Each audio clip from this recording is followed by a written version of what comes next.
past the clouds, over the dark night. She reached up to the sky of stars and caught the red-hot light of the North Star.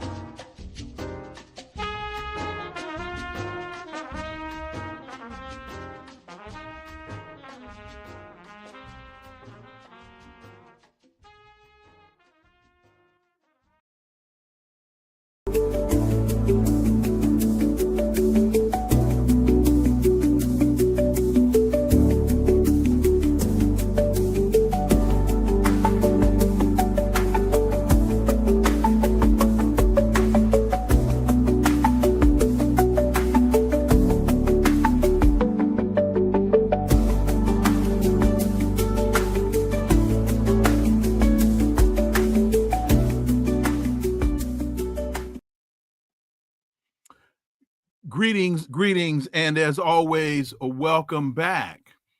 Israeli forces kill 111 Palestinians in Gaza over 24 hours.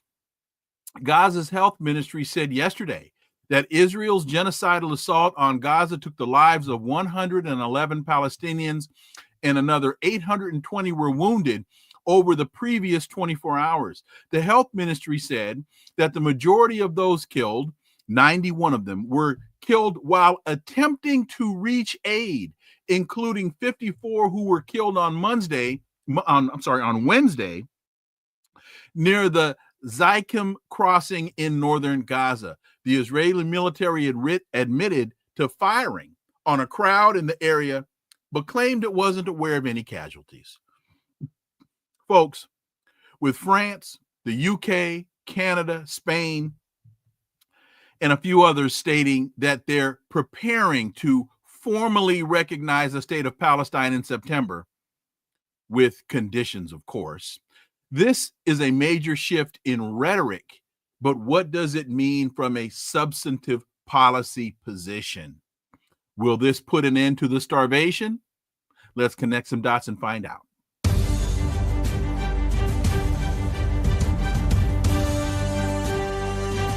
Connecting the Dots with Dr. Wilmer Leon, where the analysis of politics, culture, and history converge. Welcome to the Connecting the Dots podcast with Dr. Wilmer Leon, and I am Wilmer Leon.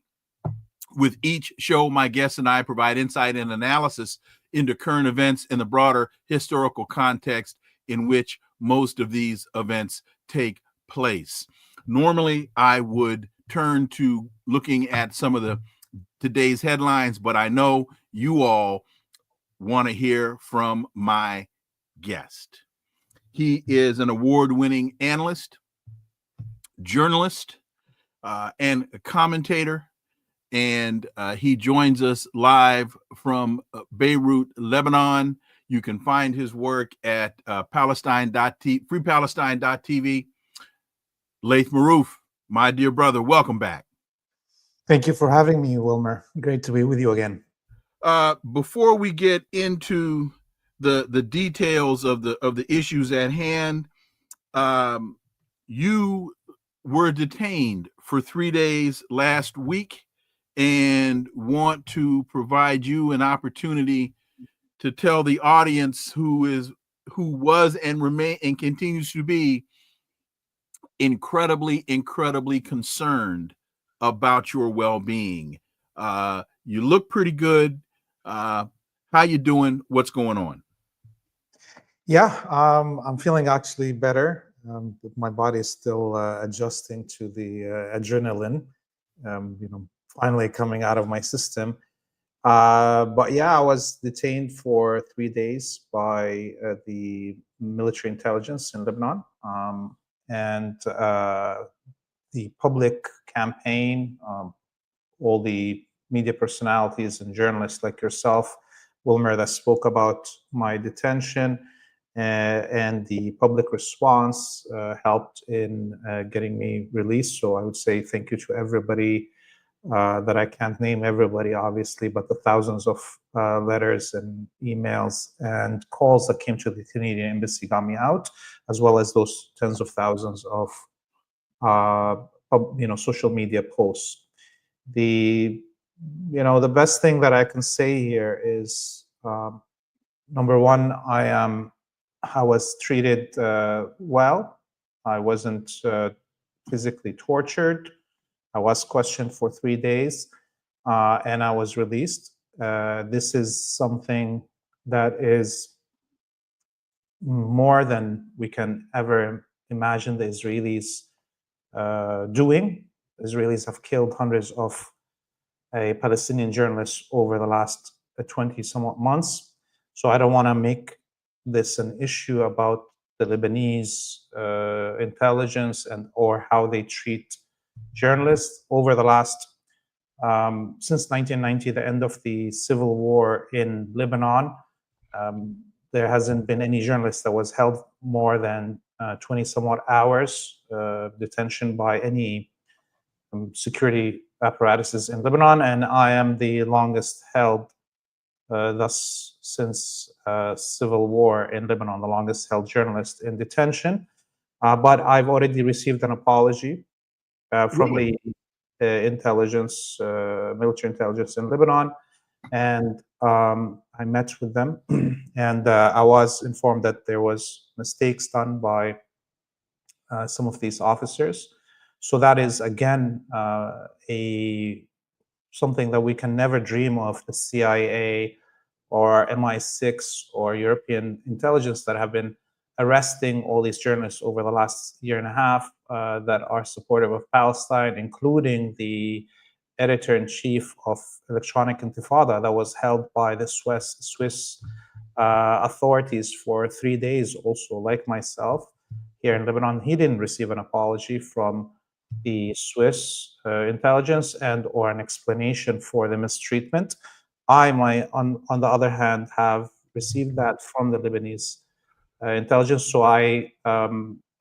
while we wish things are much better, we have to put it in that context that the Lebanese intelligence and the Lebanese military have treated me better than the Western intelligence and military would have treated me in the same conditions.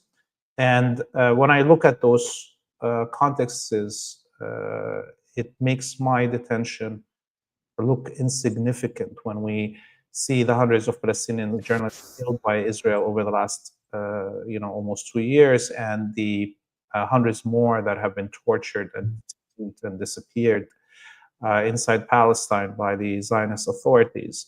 And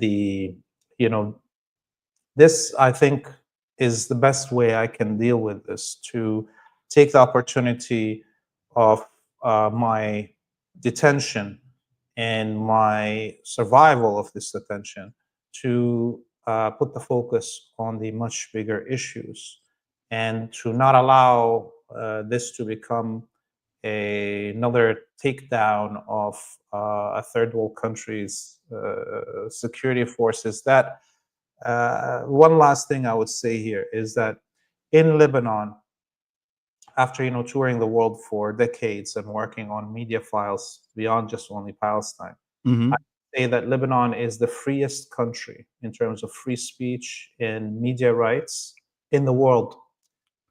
There is television and radio and print that is critical of every side that you can think about, denigrating any prophet and any book and any political party and any leader you can think about, things that is not available in the Western society. And I wish and hope the best for Lebanon to remain such a place. I have been on the U.S. government watch list for now. That started in the Obama administration. I've also had to make a couple of visits with the FBI since January. Are you free to give us insight into what were the nature of the questions you were asked?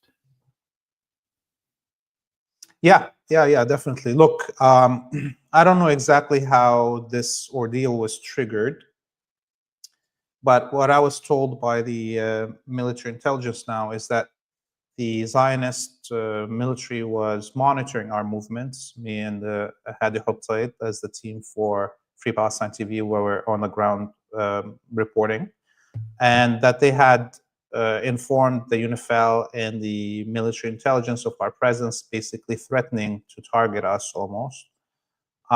That's one possibility of how the chain of events were started, and that triggered some suspicion on the ground by the military intelligence office there, which led to my detention in the field. I was questioned about my work, my whole history, my background, my family. I was moved between 3 different military intelligence offices, one in close to the location we were arrested, another in Saida or Saidon, the second largest city in Lebanon in the south, and finally in the headquarters of the military intelligence in outside Beirut. And the biggest part of the questioning was around all the numbers that are in my phone that were from occupied Palestine. They had to go through each and every one of them, and almost all of them were Palestinian youth that we trained over the last few decades through my work in Radio Free Palestine and as a radio host in the only Palestinian radio show in Canada on air under the olive tree, where we trained a lot of youth to cover this situation in Palestine prior to, of course, this genocide. And the youth that we trained over the last year and a half in the West Bank to cover the attacks on the West Bank for Free Palestine TV. And that was all fine. It was all available online, all the work of these people. And there was only one Israeli phone number that they asked about, and that was the phone number of the Haaretz columnist. Haaretz is the liberal left kind of newspaper in the Zionist colony, and that is Gidon Levy, which I had met personally and toured in Canada in the year 2003, 22 years ago. I toured them in 6 different universities to speak about, at the time, the Second Intifada and the war crimes committed by the Israeli military to students and the public in Canada. So that was the kind of the gist of their attempt to find something that may have connected me to the enemy of Lebanon, the Zionist colony, and it was nothing there to find. They, eventually the Council General of Canada arrived at the military intelligence headquarters in Beirut and met with me, and that's how I was released in the end. Okay. And, it's, is it ironic? Is it kismet that just as you're being detained, Georgia's Ibrahim Abdallah, a Lebanese pro-Palestinian militant activist, was released from a French prison and returned after more than 40 years of detention. And you, through freepalestine.tv, you were there for his freepalestine.video. I'm sorry, freepalestine.video. You were there covering his release. And shortly after that, I think, if I got my times right, you were... No, I was detained just before his arrival, yes. There we go.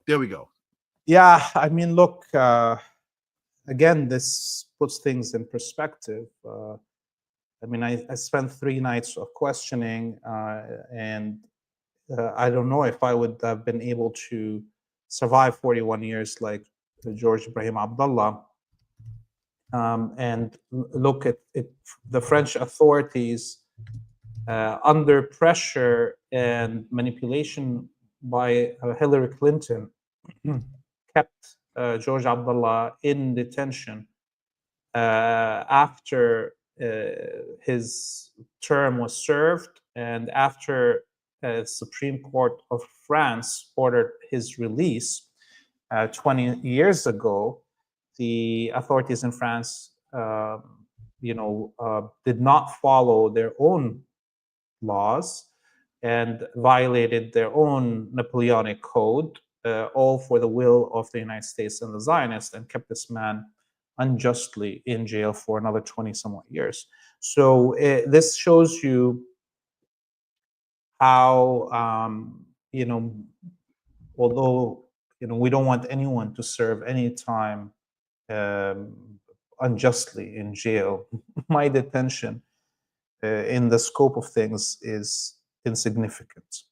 And I also want to say, like, when I was released, 3 days of almost no sleep and no food, I decided to immediately go on the field.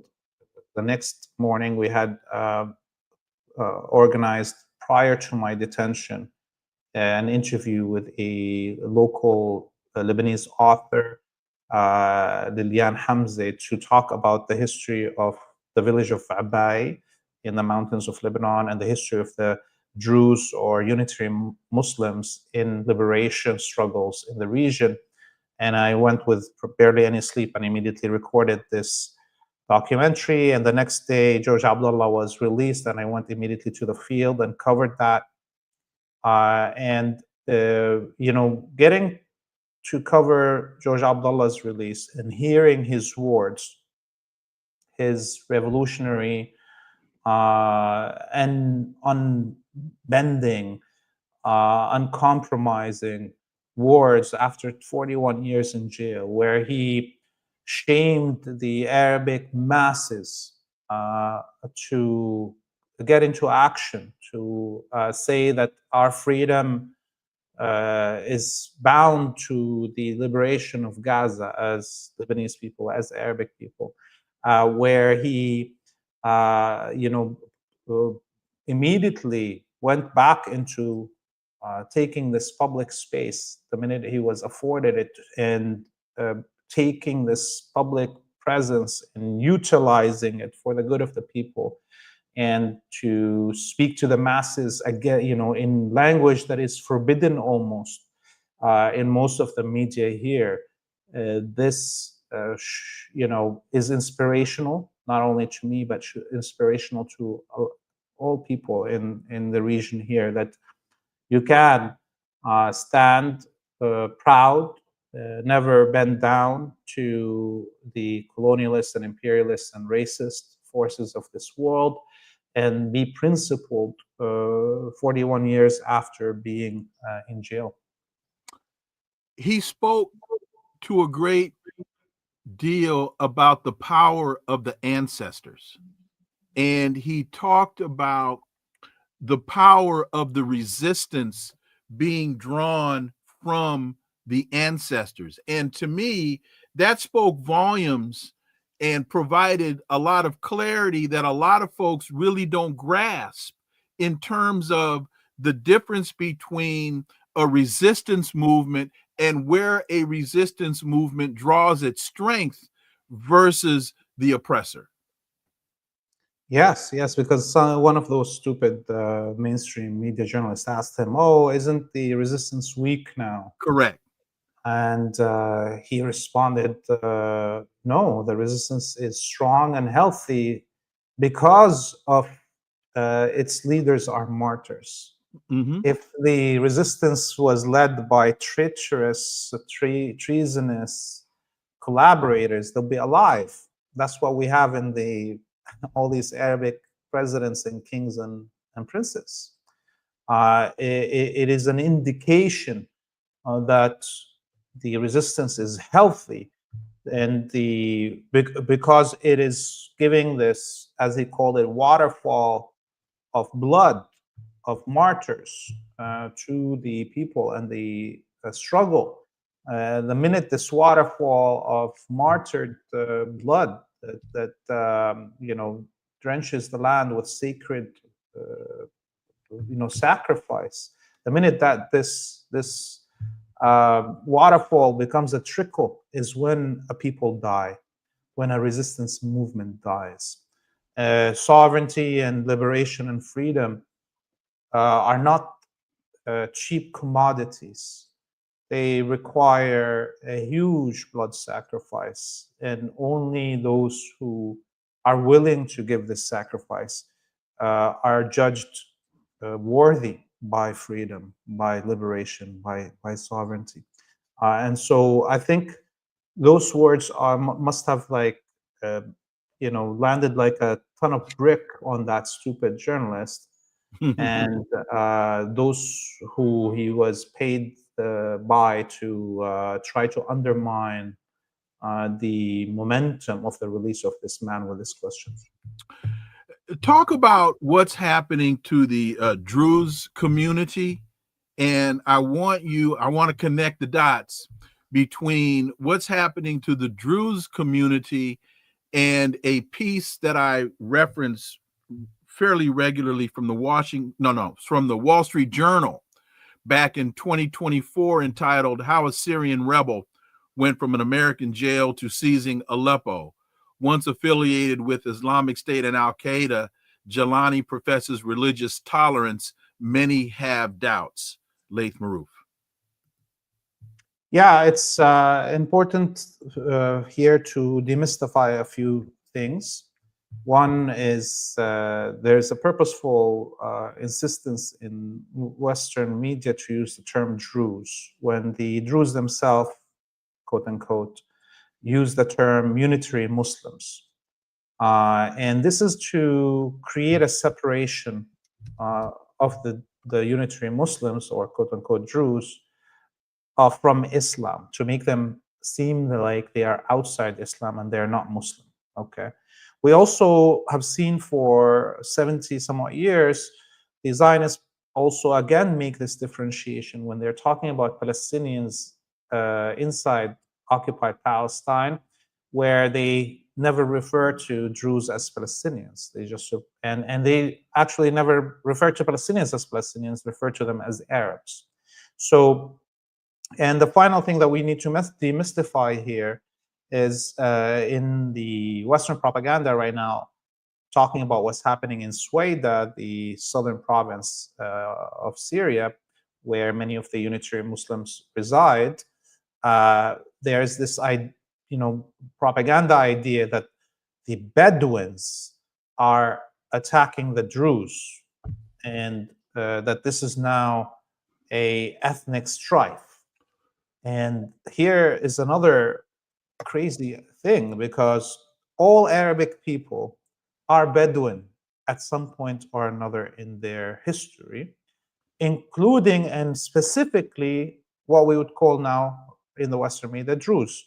The unitary Muslims of Suwaida and Lebanon and Palestine originally come from Yemen as migrants after the collapse of the Dam of Sheba in historical, and theological idea. Okay, but this happened. The Dam of Sheba collapsed, and multiple tribes from Yemen, including the Tanukhis, which are one of the biggest tribes that are within the unitary Muslim sect right now, come from. So they are Bedouins. And my great-grandfather, was the Mufti of Deir ez-Zor. This is another thing that we need to understand. Mm-hmm. And, I am a Bedouin Arab. And, Sayyid Muhammad al-Arfi led with Amir Sultan al-Atrash, the most important, most famous Durzi person from Suwaida, with him led the great Syrian revolt against the French occupation, which led to the liberation of Syria from French and British occupation. So what the Americans are trying to do, and the Zionists behind them, is to destroy the historical intermarriage and communal struggle that existed between the Sunni Arab Bedouins of Deir ez-Zor and the unitary Muslim Bedouins of Suwaida and make them seem as if they are separate identities that are clashing. And the Americans have already succeeded in destroying Deir ez-Zor, my hometown, and the base of strength for the Sunni Arab tribes of the Euphrates Basin, destroying Raqqa city and Deir ez-Zor and making them homeless, stealing all their resources, their wheat, their oil, their gas, their cotton. And they have already destroyed the base of strength for the Alawites in the coast.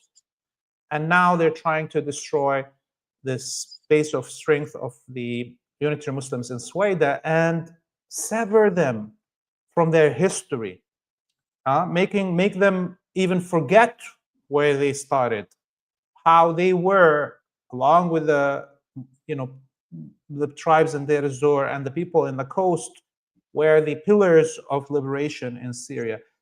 Disassociate them, kill any connection to that history. This is the program that the Americans and the Israelis and the Wahhabi death squads governed by al-Julani are doing. And let's be very clear, the Bedouins of Syria, which are we all Bedouins, are innocent of these crimes. These fighters that are claiming to be Bedouin used to be ISIS, and they just ripped their Velcro off and put on Al-Qaeda, just like al-Julani, and then became al-Nusra, then became HTS, and now they're claiming to be Arab Bedouins while they're committing these heinous crimes. So I've gotten a little lost then. Who, based upon the video that you did, who's under attack and who is attacking them? Because not everybody has seen the phenomenal video that you did.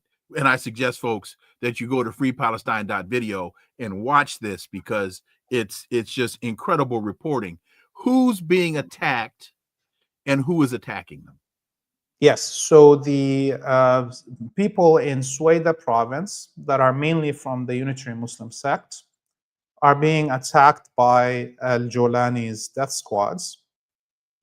They are being, they're trying to break their will and their self-pride and make them into servants on the quiet, docile, against these Wahhabi death squads. And they have been defending themselves, and the Julani government hasn't been able to actually capture the city of Suwaida and much of the province. They have been fighting back and forth for the last few weeks. And since this plot is not working, there's a backup plan, which is an Israeli attempted invasion of Suwaida, and to make themselves as if they are the saviors of the unitary Muslims in Suwaida. And the population is refusing that. The leadership of the unitary Muslim sects are refusing intervention by the Zionists. There is some of the collaborators that are inside Palestine, religious leaders of the unitary Muslims and inside occupied Palestine, that are sending these conflicting messages. But the vast majority of the leadership, including the descendants of Amir Sultan al-Atrash, the leader of the Syrian revolt against French occupation, have rejected both Zionist intervention in Suwaida and the legitimacy of the Wahhabi government of al-Julani. I need to pause here for a moment. There's a lot of debate going on in the chat, and there are some that are asking me to prohibit others from entering the conversation. And I'm not going to do that, because that's what mainstream does. Mainstream tries to manage the dialogue, tries to manage the debate. So if some Zionist supporter wants to join the debate and claims they're coming from Israel, then I welcome them. So long as the attacks don't get personal and the language doesn't go too far beyond the pale, then I encourage an honest debate. I'm not going to block anybody, again, unless they just are over the top with idiocy. We welcome the debate. We welcome the exchange. And if you're from Israel, you're welcome. I don't have any issue with you debating. And again, the one thing, Laith, you know this as well as I do, when you attack the guy with the mic always gets the last word. So with that being said, we'll move forward. Your thoughts about Macron talking about we're going to go to the UN Security Council in September and we're going to recognize a Palestinian state. And then he says, we've sent a letter to Abbas. Well, that to me exposed the whole myth right there in and of itself. Talk about that. And what would that, I mean, first of all, children are starving right now. Children are starving today. Children were starving yesterday. So waiting till September, that's saying the dam broke, the villages are getting flooded, but we're going to wait till September before we repair the dam. I mean, Laith, I could go on about this for a day. Laith. Yeah, it's definitely a distraction from the genocide to allow it to continue. And I don't think anybody's falling for it. I think these leaders are desperate for propaganda ploys to lift the pressure on them that is getting to a boiling point in the West. We already see indications of the coming revolt possibility, even as happened with the killing of the 2 Israeli embassy propagandists in DC and the attack on those Zionists in Colorado, and the increasing militancy that we see both in Canada and the UK attacking factories that are building the death machine for the Zionists. So those are all indicators that things are at a boiling point, and the Western elite, save for Trump, are all really worried because most other Western countries have much larger Arabic and Muslim percentage of their population, unlike the United States. And if the United States, with its small Muslim Arabic communities in comparison and percentage-wise to other Western countries, has reached that point of actual militancy of carrying weapons, what could happen at this moment in the other countries in Europe and other colonies like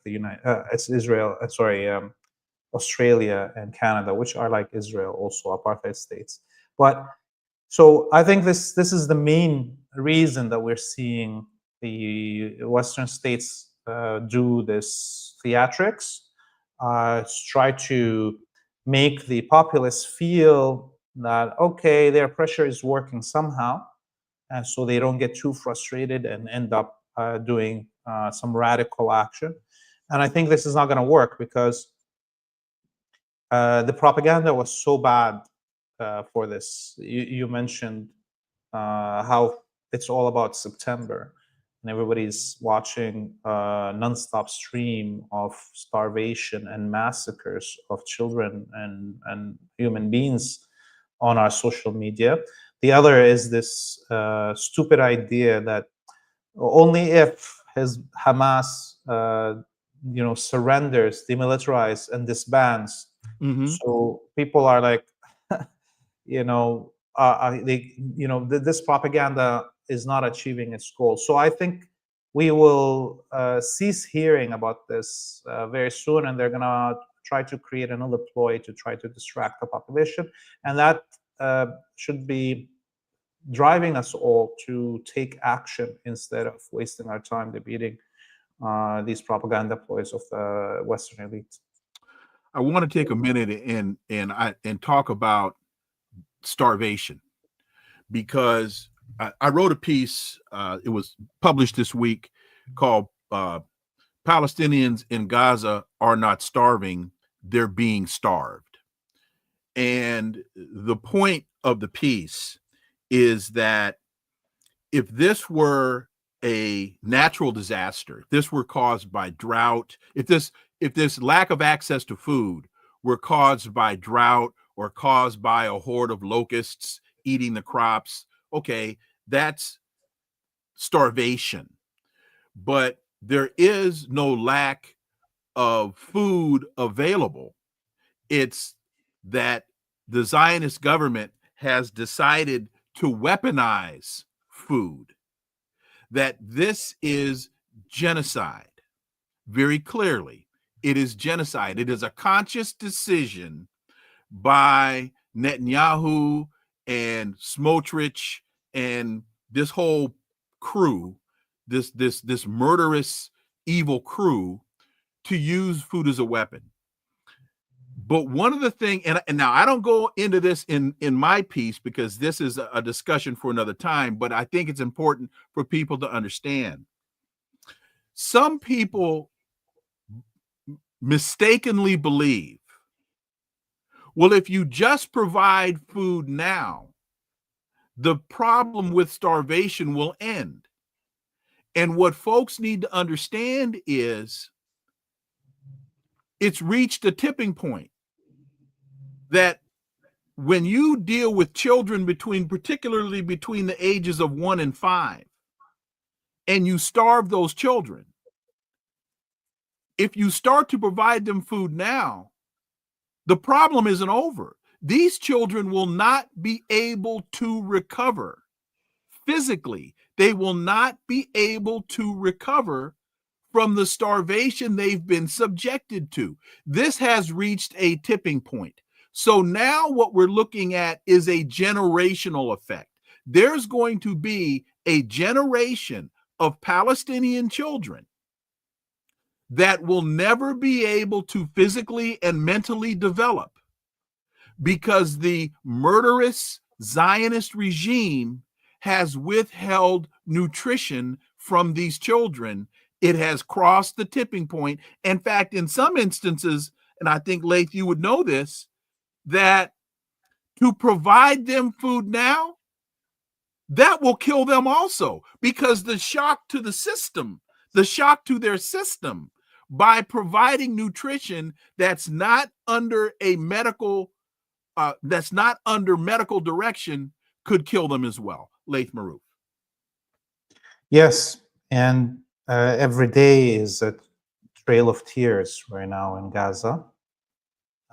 For our American and Canadian audience that know about the trail of tears that the indigenous people had to live through, this is what's happening every day in Gaza. If you wondered how the genocide of the indigenous people played out, you have a clear modern replay of it happening. And the purposeful starvation of the Palestinian people is to have this long-term effect that we're talking about. This is if the Palestinian people in Gaza survive this. We know that most probably it's over 500,000 dead, if not 600 or 700,000 already.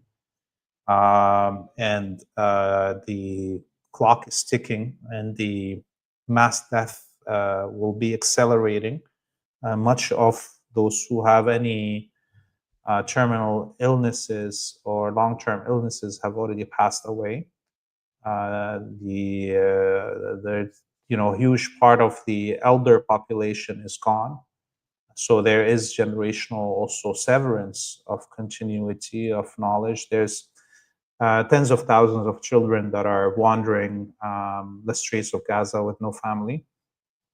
So the largest cohort of orphans recorded, period, in modern time. The largest cohort of amputees. Thank you. That was going to be my next point. That the starvation has now taken the case of the amputees out of the headlines. Yeah, and so this is a unprecedented genocide that is condensed in space and time, and we have 360 degrees peering into it as it's happening. And you'd think with all this modern technology and communications that humanity would have acted different than it did during the Trail of Tears or during the genocide, quote unquote, Holocaust in Europe and or in Rwanda. But it doesn't seem like it makes a difference. What makes a difference is people taking action.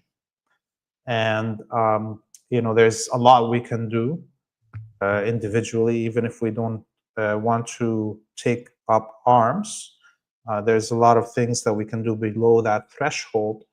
And the first thing that we can do is anybody that calls themselves Jewish and believes Zionism is hijacking Judaism and is committing these crimes falsely in the name of Judaism, they have to take action to liberate Judaism from Zionism.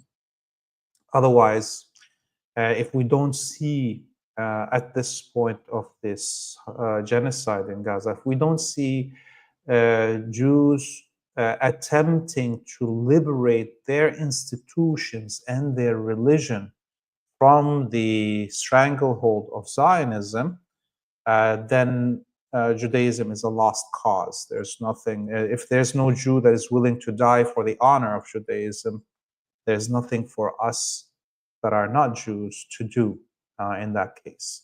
And the other thing is for the masses of citizens in imperialist countries that are supporting the Zionist colony that are not Jewish, they have a duty to confront their own state and the institutions that are supplying weapons and finances for this genocide in Gaza.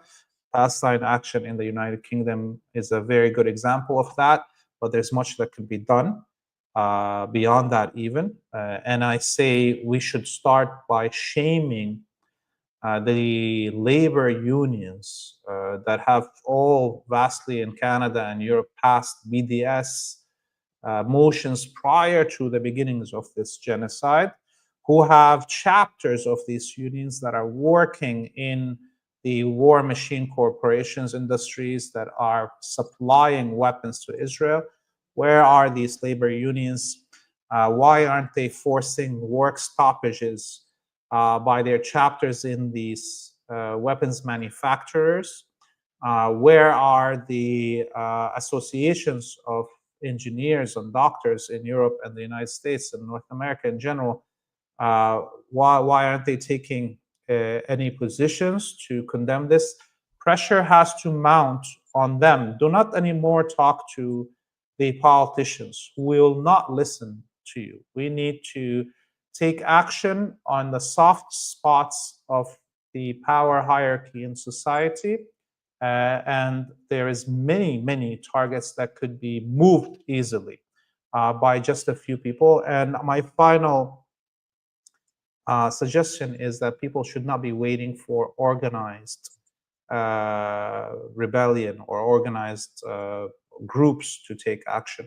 As we see, anybody can take these actions. You don't have to create another chapter of Palestine Action to go and crash to take action. And in fact, it's better that this is unorganized, as we see with Palestine Action that have been added to the terrorist list in the United Kingdom, and they were easily targeted because of that. So people can anonymously go ahead, form 3-person cells, and take direct action against the weapons manufacturers, against the financiers of the Zionist colony.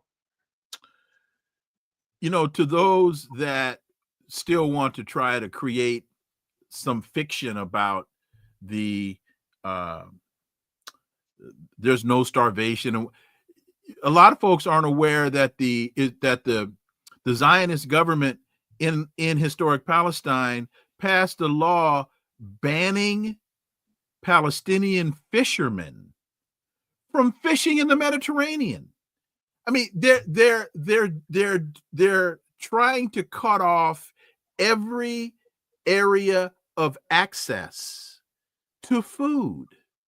Netanyahu says we don't have a policy of starvation in Palestine. Then do you have a policy to eliminate starvation? Because even Donald Trump had to admit, oh man, them kids look hungry. I mean, Donald Trump had to say it, of all people. So speak to that, as well as what these armed settlers are doing in the West Bank. Yeah, I mean, historically, the Zionist colony had a calorie count for how much food intake is allowed for Palestinians in Gaza. So they would calculate how much food is coming from outside Gaza and how much food is being grown and or fished, to make sure people are just at the bare minimum of nutritional requirements. This is prior to this genocide. So you could imagine, now it's being applied about barely allowing them to survive. And all the agricultural lands in Gaza have been completely decimated. And there's nowhere to grow anymore. There used to be a huge swaths of, more than half of the Gaza Strip was dedicated to farmlands because the Palestinians needed to feed themselves, and they were attempting to be able to feed themselves, and now that's all gone. So everything, with the fishing not allowed, with all the agricultural land destroyed, Palestinians have no choice but to eat whatever is handed out to them. And as we see, it's very little of food is being handed out to them. And again, this is to break the body and the mind and the spirit of the Palestinians either into surrender or to perish in this genocide if they do not surrender. And the Palestinian people will not surrender. And I think we will see over the next few months things deteriorate even more. From now till September, things are going to get worse. What's happening in the West Bank? Every day there's what they call hilltop settlers, these gangs of Jewish supremacists, bandits, roaming the villages of the West Bank, setting fires to homes and cars, cutting trees, orchards of olives and so forth, setting whole villages on fire, churches. There was there's a documentary, a Palestinian documentary that was in the Oscars last year and won the Oscar. I think Nobody's Land or something. No People's. I don't remember the name of the documentary. And one of the filmmakers was harassed for months by these settlers, and eventually, just a few days ago, they killed one of the collaborators in the documentary. One of the people that helped produce the documentary killed him in front of his family. There's lynchings happening all the time by these Zionist colonists under the protection of the Israeli forces. One of those that were lynched was an American citizen, 17-year-old, back to visit his family in the West Bank when he was lynched by these settlers again, and not one word from the American government for the lynching of this citizen. And most of the villages that are in the Jordan Valley, the Jordan River Valley, have been completely ethnically cleansed. They're empty now, the Palestinian villages in the Jordan River Valley. So, this is all happening under the darkness and of zero coverage in Western media. There are those in the American Congress, such as Richie Torres and AOC, that make the claim, the genocide must stop. What's happening is horrible, but they still vote to send weapons to the Zionist government of Israel. I don't understand how an argument of that nature can be made. It violates the fundamental elements of reason to, on the one hand, claim that you're horrified looking at the pictures of these starving children, but you still vote to send weapons to the so-called government that is imposing the genocide. How do you rationalize that? You can't rationalize it at all, and that shows you the character of these individuals, that they are hypocrites, that they are actors, that they are easily bought and sold, these politicians. And if there was any morality in these politicians, they will be talking about sending weapons to the Palestinians to defend themselves, not only stopping sending weapons to the Zionist colony. The most moral position is to arm the Palestinians to the teeth so they can defeat the worst curse on humanity currently, which is this Zionist colony and the Zionist ideology that is supremacist, that wants to not only dominate the Palestinian people and enslave them, but the whole Arabic people and most probably the whole world. As we now hear Trump say that Israel is the greatest nation, and Netanyahu being the greatest leader in human history. So that shows you that it seems like the Western elite are even willing to allow the Zionists to rule the world, not only Palestine. So this is the most dangerous thing against humanity right now, this Zionist colony. And if there's any moral people, they'll be arming the Palestinians to defend humanity from this curse. And which brings me to the point of, we can disrupt, if the Western elite are not willing to disrupt the flow of weapons beyond the Palestine action model, there's a model of disrupting the shipping that's coming. Mm-hmm.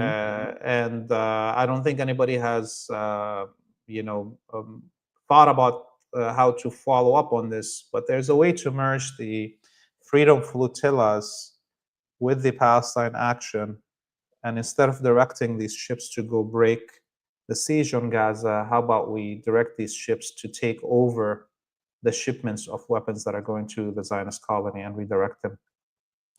I remember a number of years ago, I was on a panel about this issue, and I said, the way to end this conflict is really pretty simple. You just do one of two things. You either stop arming the Israelis and let them throw rocks at the Palestinians the way the Palestinians are only basically armed with rocks, throwing them at the Israelis, or you arm the Palestinians and make it a free fight, and then may the best army win. I said that that answer is pretty simple. Why aren't, and this is somewhat of a rhetorical question, but why can't the Palestinians get the level of arms to the degree that the Israelis are getting arms? Yeah, I mean, first off, they're in the Gaza Strip and it's surrounded on all sides. It's a besieged territory. But even then, the Axis of Resistance did its best to smuggle as much weapons as possible. No, but why does the Axis of Resistance have to explain why they have to smuggle weapons in? Why aren't they allowed to be armed the same way the Israelis are allowed to be armed? Because the West considers any resistance to Zionism to be terrorism. And of course, this is the upside down world. Zionists are the terrorists, and the Palestinians are defending themselves. And the Axis of Resistance did its best and paid a huge price to at least put on the record that there was, at some point in humanity, honorable people in this dark age of subservience to imperialism and Zionism. Lebanon paid a huge price with the loss of Sayyid Hassan Nasrallah and the leadership of Hezbollah, and Syria paid the price of losing the whole country to try to aid the Palestinians and send them weapons. And of course, Iran and Yemen. Those countries tried their best and paid huge prices for their principled position. And inshallah, it will come to fruition soon. I don't think the Zionist colony can exist for long. There will be a lot of more death, a lot of more lives lost. Maybe the vast majority of Palestinians in Gaza will not survive this. But in the end there will be no Zionist colony, and freedom is just around the corner of this tsunami of blood. As we get out, what are the three things as we talk about and encourage people to go to freepalestine.video and support freepalestine.video?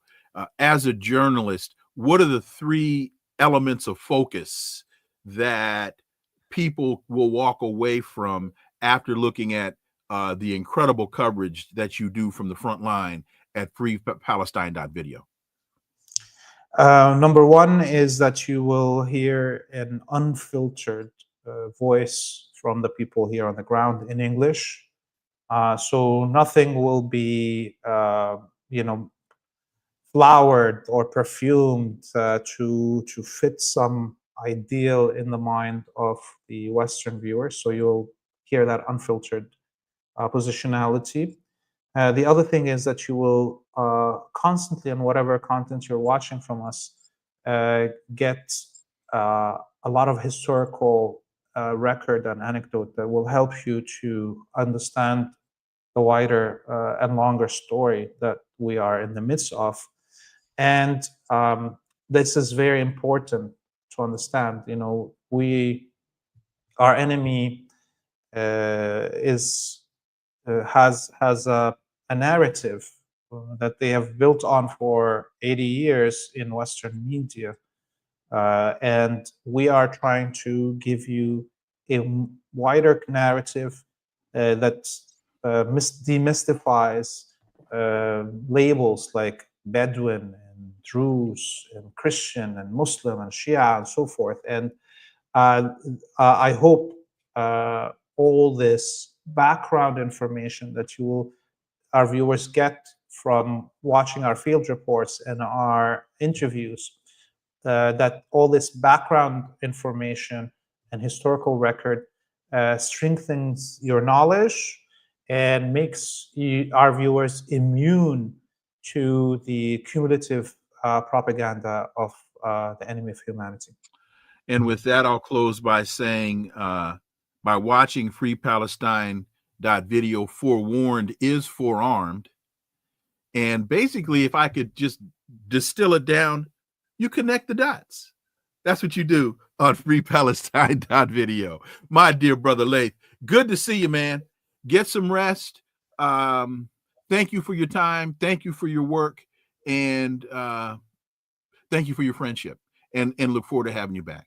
Well, it's great to be with you, Wilmer. And I'd like to thank you and all the viewers for coming together to my aid. I can't name you all. I've seen a lot of the posts. All of you are amazing people. And if you can take something from this, is that the power of taking action together gets us things that we thought are impossible. So the power of communal work, let's take action, and we hopefully can free Palestine as you all helped in freeing me. My dear brother, thank you.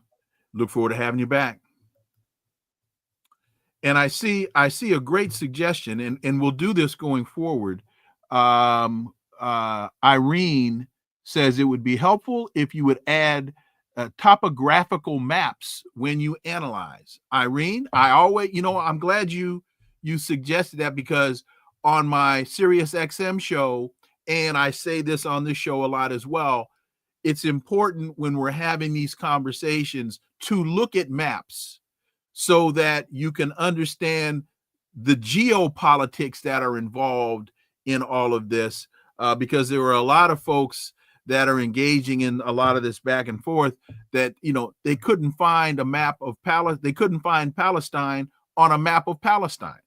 So Irene, thank you. That's a great idea.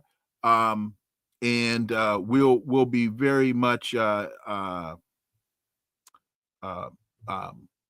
take that into account, and much more. I'm drawing a blank on the word right now, but we'll do it is a simple way for me to say that. Irene, thank you very much. So I got to thank Laith Marouf for joining us today. Thank you all for listening to the Connecting the Dots podcast. Stay tuned. New episodes next week. I can't remember who the guest will be on Monday, but trust me, it'll be a big one, as the Moon Man would say.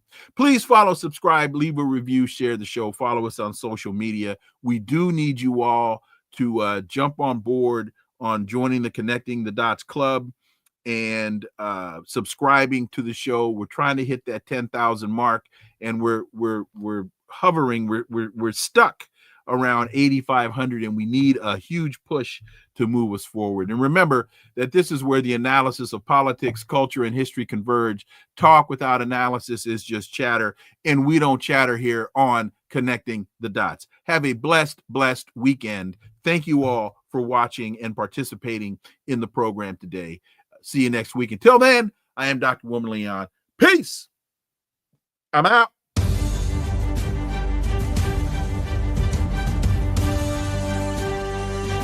Connecting the Dots with Dr. Wilmer Leon, where the analysis of politics, culture, and history converge.